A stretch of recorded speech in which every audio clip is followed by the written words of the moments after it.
faça isso para garantir a venda. E você vai entrar em preto e branco? Não grava não. Tá. Fala galera, tô aqui hoje para falar para vocês uma coisa que a gente pouco ouve falar por aí. Muito se fala sobre o que fazer, como garantir uma venda, como viciar o seu cliente no seu produto e muito aqui no nosso canal, inclusive como chegar nos R$4.000 com brownies. Mas tão importante quanto saber o que fazer para vender é saber o que não fazer de forma alguma para garantir uma venda. É sobre isso que eu vou falar aqui hoje. Nós nunca falamos sobre isso. Nunca falamos sobre isso. Algumas coisas, inclusive, nós fazemos inconsciente ali no calor da emoção, no calor do momento. Então fique atento ao que eu vou falar aqui e tenha certeza que em nenhum momento você comete nenhuma gafe dessa, né, amor? Não pode, gente. Tem que ficar sempre atento ao que não falar. Ao que não falar, porque é um tiro no pé, tá bom? Eu vou citar algumas coisas aqui e primeiro eu tenho que falar uma coisa. Antes de citar os pontos do que não fazer, você tem que ter muito claro na sua mente, no seu negócio, na sua equipe que te ajuda a produzir, que a oportunidade é de quem compra, é do seu cliente e não a sua de ter conseguido vender. Quando você tem isso bem alinhado, você consegue gerar uma experiência, você consegue vender sem vender. Fica claro para o cliente que se ele não comprar, ele vai estar deixando passar uma oportunidade, ele vai deixar de saborear um bom doce, ele vai perder de fato aquela oportunidade. Então, tenha isso em mente, tenha isso claro entre as pessoas que vendem para você, que produz com você, na mensagem que você passa nas suas redes sociais, porque é de extrema importância que você consiga estar ali literalmente doando uma oportunidade. Fechou? Ficou claro, amor? Ficou claríssimo. Primeira dica com sucesso. Beleza. O que não fazer para garantir a venda? Primeira coisa, gente. Às vezes a gente está ali, fui vender num comércio, por exemplo, e aí reuniu os funcionários ali do balcão, eu tenho 5 pessoas ali, tá todo mundo comprando, cada um pegou 1, 2 unidades, e aí vão pagar tudo junto. Fizeram uma vaquinha lá e a pessoa que vai acertar com você fala com você assim: ah, dá para fazer aí 5 por 20? Um exemplo, tá, gente? Aleatório aqui, não tô pensando em preço unitário, nada disso. Mas é para mostrar para vocês que você tem pouco tempo de resposta, pouco tempo de raciocínio, pouco tempo para realmente conseguir fazer a matemática. Porque você está presencialmente com o cliente. Exatamente. Então fica naquela tensão ali, o cliente já está com os produtos e está ali naquela proposta na tentativa de ter um desconto que você não programou. Às vezes você até apresenta alguns combos, algumas promoções, né? Tipo 3 por 15, por exemplo. Aí a pessoa vem, aumenta essa quantidade, mas não chega a dobrar, porque se dobrasse a conta seria fácil na sua cabeça, mas ela aumenta a quantidade e te faz uma contraproposta. Essa contraproposta é um número que você não pensou, que você saiu de casa e não pensou nele, é uma promoção que você não pratica e é aí que mora o perigo, porque quando aquilo não está claro na sua cabeça, quando você não tem certeza de quanto você está deixando de ganhar ou você está perdendo, de quanto realmente é aquela promoção, no calor do momento você tende a concordar. E o problema está exatamente nesse momento, quando você concorda. E quando você concorda, entrega, recolhe o dinheiro, assim que você sai pela porta da loja, a ficha cai da burrada que você fez. Isso já aconteceu com a gente, né, amor? Demais, principalmente em locais que tem muitas pessoas. Eles fazem isso não de forma maldosa, tá? De forma alguma. Porque eles querem realmente desconto. Mas aí você não faz o cálculo, você quer fechar a venda, você quer sair do local para ir para outra loja. E acaba aceitando. Então uma dica é: pare, pense, calcule. Por mais que seja uma fenda, deixa eu dar uma olhada aqui. Não é vergonha, tá, gente? De forma alguma. Melhor. Pega o celular e calcula. Ou então, outra opção é você já ter na sua cabeça ali, por exemplo, o seu combo é de 3 em 3 unidades. Se a pessoa escolheu 5 e você não quer pensar num desconto para aquilo, você fala assim, ó, vamos fazer o seguinte, você leva mais um e aí você tá levando 2 promoções que são X por X. Tantas unidades por X reais. Fica mais claro, já é um preço que você já tinha combinado no seu negócio e você de quebra aí ainda vende um a mais, né, que não estava programado. As pessoas tendem, inclusive, a aceitar essa contraproposta quando você faz, porque você induz ela a levar mais um e com desconto ainda. Então, não caia na tentação, não se sinta reprimido ali para responder de imediato, para ter pouco tempo para pensar, tá bom? analise a situação com calma. Se for um número, algo que você já praticou antes, e você sabe que não tem prejuízo, que sua margem de lucro está ok, aceita e segue o baile. Caso contrário, faça sua conta ou faça a contraproposta com os descontos que você já pratica. Beleza? Dica essencial, né, amor? Essencial, e já aconteceu isso com a gente, inclusive até em fechamento de encomendas ali presencialmente, que é o tete a tete, né? Às vezes, inclusive, não precisa nem ser grande quantidade de pessoas. Às vezes, uma pessoa com muitas unidades também faz você cair nessa mesma situação. Ah, não, então vamos fechar em tanto? Faz a conta e veja quanto está saindo cada unidade. Está muito longe do seu preço unitário? Então tem alguma coisa errada, beleza? Outro ponto muito importante, independente de você ter um cardápio extenso, como a gente sempre fala aqui que a gente não é a favor disso, ou mesmo que você tenha um cardápio só de brownies. A dica que eu vou falar aqui, ela serve para qualquer uma das duas situações. Tome cuidado quando você vai oferecer muita variedade para o seu cliente, principalmente quando é um cliente novo.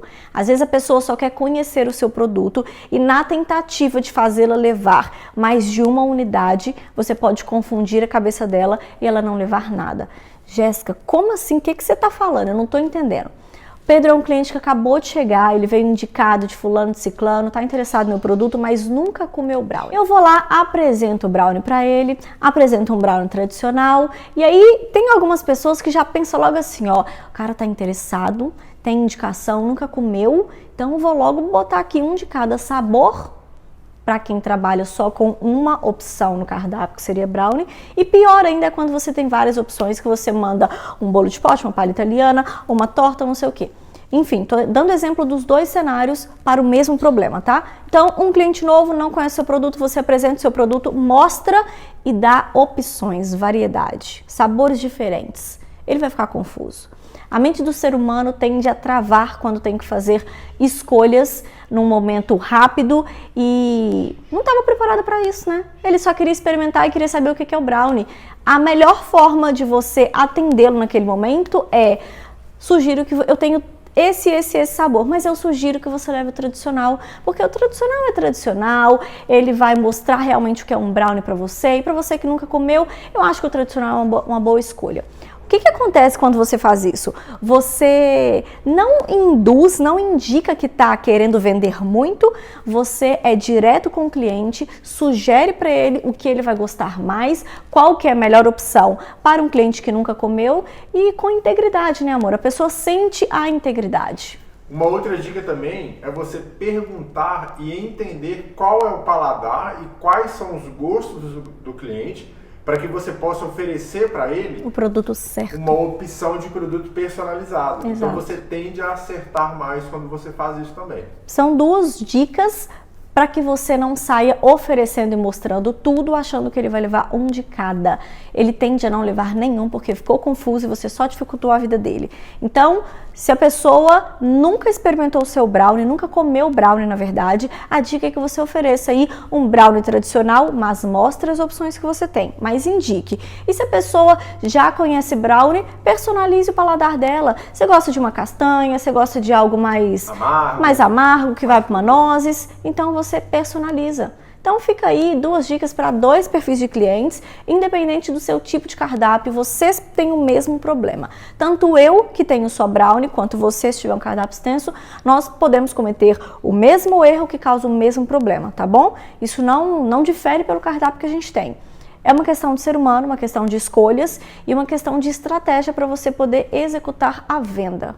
Belezinha? Belezinha. Vamos para a terceira dica do que não fazer para vender. Estratégias que de forma alguma você tem que fazer. O que é, amor? Gente, nunca peça uma ajuda. Pedir ajuda, jamais. O que eu quero dizer com isso? Quantas vezes você já não estava andando na rua e você viu alguém chegando para você e falando para você assim: cara, preciso pagar minha faculdade, me ajuda comprando um doce, me ajuda comprando uma água? Cara, preciso alimentar meus filhos, compra uma balinha na minha mão? Não rola. Não rola. Sabe por que não rola? A pessoa vai fazer aquilo por obrigação. por se sentir intimidada naquele momento a ajudar se ela tiver algum dinheiro, mas não pela experiência.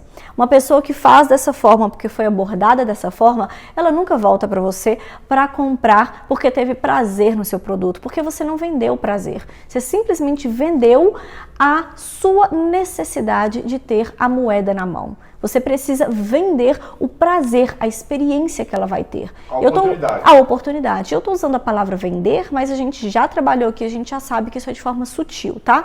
Então, quando você vai de forma direta, falando para a pessoa, dando a sua razão, o seu motivo, por mais íntegro que ele seja, não é uma forma de você fazer com que seu cliente volte. Não é uma boa abordagem. Não é uma boa abordagem, porque o cliente vai se sentir na obrigação, se sentir, porque tem gente que não tem, não quer ajudar, a pessoa nunca vai voltar para você. Então, o que você quer? Você quer ser empreendedor? Você quer viver de brownie? Você quer só uma renda extra com brownie? Independente, você está dando uma experiência para as pessoas ao seu redor. É isso que você oferece. Se você está aqui no jogo de longo prazo, quer ganhar dinheiro com isso, tem um objetivo e precisa disso, quer fortalecer os seus clientes, o seu jogo é de longo prazo. Quando você diz para a pessoa que você precisa alimentar o seu filho, esse jogo é curto prazo. Esse cliente não volta para você, esse cliente nem sequer quer saber se você tem uma rede social, se você vende esses produtos de outra forma, quais são suas opções, beleza? É uma dica bem clara. Para quem está começando, às vezes tende a expor o seu real motivo. Ninguém tem que saber do seu real motivo. Vire o jogo. A integridade não está deixando de existir aqui, mas vale muito mais se você tiver no seu coração o desejo de transpor o que você está fazendo, transpor os sabores, transpor a simples mistura de ovo com farinha e gerar desejo e experiência nas pessoas, tá bom? Se você fizer isso, você vai estar espalhando tanto amor e tanta gratidão que vai retornar para você em prol do seu objetivo maior, que seja alimentar os filhos, criar sua família, seja fazer sua faculdade. Manda, amor! Venda é técnica. Então, para que você chegue ao ponto do cliente fechar a venda com você, você tem que aplicar alguns gatilhos mentais, algumas frases que passam pelo processo de convencimento e persuasão, mas tudo com integridade. Sim. E quando você chega com esse discurso da ajuda, você simplesmente está despertando no seu cliente o gatilho da compaixão ou da ajuda, e não é isso que você quer. Ele não funciona no jogo de longo prazo da venda.